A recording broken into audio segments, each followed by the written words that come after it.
ভুল পদ্ধতিতে কৃমির ওষুধ খাওয়ালে আপনার শখের দেশি মুরগিগুলো যেকোনো সময় মারাত্মকভাবে অসুস্থ হয়ে যেতে পারে এবং মরেও যেতে পারে। বাজারে অনেক কেমিক্যাল পাওয়া যায়। এই কেমিক্যালগুলো ব্যবহার না করে কিভাবে ঘরোয়া উপায়ে মুরগিকে সুস্থ রাখা যায় তা জানতে আজকের ভিডিওটা শেষ পর্যন্ত দেখুন।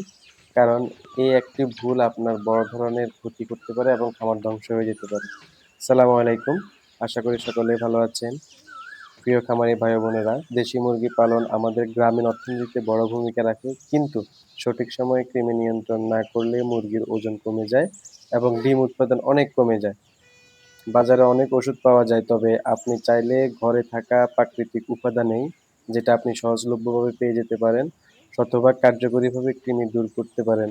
আজ আমরা আপনাকে এমন কিছু উপাদানের কথা বলবো, প্রাকৃতিকভাবে এমন কিছু উপাদানের কথা বলবো যেগুলো ব্যবহার করে আপনি শতভাগ আপনার মুরগি কৃমি নিয়ন্ত্রণ করতে পারবেন। এবং এটা হচ্ছে আমি আমার খামারে সবসময় এভাবে ব্যবহার করি। আমি প্রাকৃতিক ওষুধের মাধ্যমে মুরগিকে সুস্থ রাখার চেষ্টা করি, কোনো প্রকার অ্যান্টিবায়োটিক ছাড়া। তো যখন বেশি মারাত্মক হয়ে যায় তখন অ্যান্টিবায়োটিকও ব্যবহার করি। চলুন আজকে আমরা আপনাদেরকে কিছু উপাদানের কথা বলবো যেগুলো দিয়ে আপনি আপনার খামারের মুরগিগুলোকে সবসময় সুস্থ রাখতে পারবেন। তো প্রাকৃতিক পদ্ধতিতে আমরা ৩টি উপাদান বেশিরভাগ কৃমিনাশকের জন্য ব্যবহার করে থাকি। তার মধ্যে অন্যতম হচ্ছে কাঁচা পেঁপে বা পেঁপের রস। পেঁপেতে থাকে পাপাইন এনজাইম। কৃমি ধ্বংস করতে এনজাইমটা খুব ভালো ধরনের কার্যকরী ভূমিকা রাখে। কাঁচা পেঁপে কুচি করে খাবারের সাথে অথবা এর কষ বা এটাকে চিবিয়ে থেতো করে এর রসটা পানির সাথে মিশিয়ে আপনি মুরগিকে পানির সাথে মিশিয়ে খাইতে দিতে পারেন।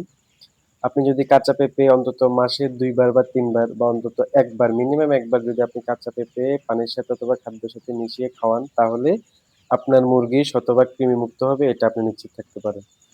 তাছাড়া কাঁচা পেঁপে বা পেঁপের রস কৃমিনাশকের সাথে সাথে শরীরে ভালো ধরনের রোগ প্রতিরোধ ক্ষমতা বৃদ্ধি করে এবং অন্যান্য রোগ প্রতিরোধের জন্য পেঁপেটা খুব ভালো কাজ করে।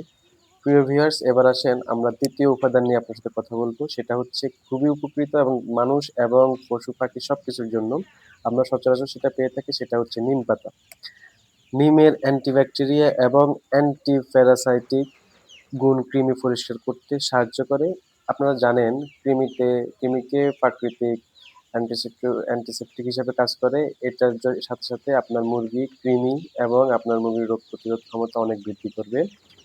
যদি আপনার মুরগি কৃমিতে মারাত্মকভাবে আক্রান্ত হয়ে থাকে তাহলে আপনি নিম পাতা বেটে অথবা ছোট ছোট বড়ি করে বা নিম পাতার পানি জাল দিয়ে সেটাকে ঠান্ডা করে আপনি আপনার মুরগিকে প্রতি মাসে অন্তত ২ বার বা ৩ বার খেতে দিন। তাহলে দেখবেন আপনার মুরগিতে কোনো প্রকার কৃমি আক্রান্ত হবে না। নাম্বার ৩, নাম্বার ৩ হচ্ছে রসুন, যেটা সহজলভ্য, প্রতিদিন আপনি আপনার রান্নাঘরে পেয়ে থাকেন। আমি আমার খামারে সবসময় এগুলা ব্যবহার করি এবং আমার খামারের মুরগি সবসময় সুস্থ থাকে। রসুন প্রাকৃতিক অ্যান্টিবায়োটিক বলা হয়। আপনি রসুনকে যেকোনো কাজে ব্যবহার করতে পারেন। রসুন খাওয়ালে রসুনের ২-৩ কোয়া আপনি ছেঁচে পরিষ্কার করে ছেঁচে থেতো করে আপনি পানির সাথে মিশিয়ে খাওয়াবেন। ১ লিটার পানিতে মিশিয়ে খাওয়াবেন, দেখবেন আপনার মুরগির কৃমি আর কখনোই হবে না। আপনার বাজারের অ্যান্টিবায়োটিকের দিকে খেয়াল করতে হবে না। যারা দেশি মুরগি অল্প পরিসরে বা লালন পালন করেন বাড়িতে, তারা অবশ্যই এই প্রাকৃতিক বিষয়গুলো খেয়াল রাখবেন বা এগুলো প্রয়োগ করবেন। তাহলে আপনার মুরগি সুস্থ থাকবে। ডিম উৎপাদন এবং মুরগির গ্রোথ খুব সুন্দরভাবে স্মুথলি বাড়তে থাকবে। প্রয়োগ করার সময় কিছু বিষয় অবশ্যই মাথায় রাখতে হবে। কৃমির প্রাকৃতিক ঔষধ দেওয়ার আগে অন্তত ২ থেকে ৩ ঘন্টা মুরগিকে কোনো প্রকার পানি খেতে দিবেন না। যাতে করে ৩ ঘন্টা বা ৪ ঘন্টা পরে পানি দেওয়ার সাথে সাথে মিশ্রিত পানিগুলো যেন মুরগি খেয়ে নেয়, সেজন্য অবশ্যই ২-৩ ঘন্টা আগ থেকে পানি বন্ধ করে দিবেন। এই পদ্ধতি মাসে অন্তত ১ বার বা ২ বার প্রয়োগ করতে পারেন। মিনিমাম ১ বার বা ২ বার, উপরে ৩-৪ বার বা ৫ বারও আপনি প্রয়োগ করতে পারেন। মনে রাখবেন প্রাকৃতিক পদ্ধতিতে চিকিৎসার কোনো প্রকার সাইড ইফেক্ট থাকে না। তো সকালে খালি পেটে যদি আপনি এই পানিটা খাওয়াতে পারেন তাহলে অন্তত ১০০ ভাগের ৯০ ভাগ কার্যকারিতা বৃদ্ধি পাবে।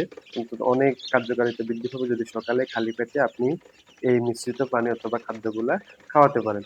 তো প্রিয় ভিউয়ার্স, ধন্যবাদ আপনারা সবাই যারা এতক্ষণ ভিডিওটা শুনেছেন। লাইক, কমেন্ট, শেয়ার করে দিবেন এবং যদি আপনাদের উপকৃত হয় অবশ্যই চ্যানেলটা সাবস্ক্রাইব করে দিবেন। পরবর্তী ভিডিওতে আরো দারুণ দারুণ কিছু খামারের টিপস এন্ড ট্রিক্স নিয়ে আপনাদের সামনে হাজির হব। ধন্যবাদ সবাইকে। আসসালামু আলাইকুম।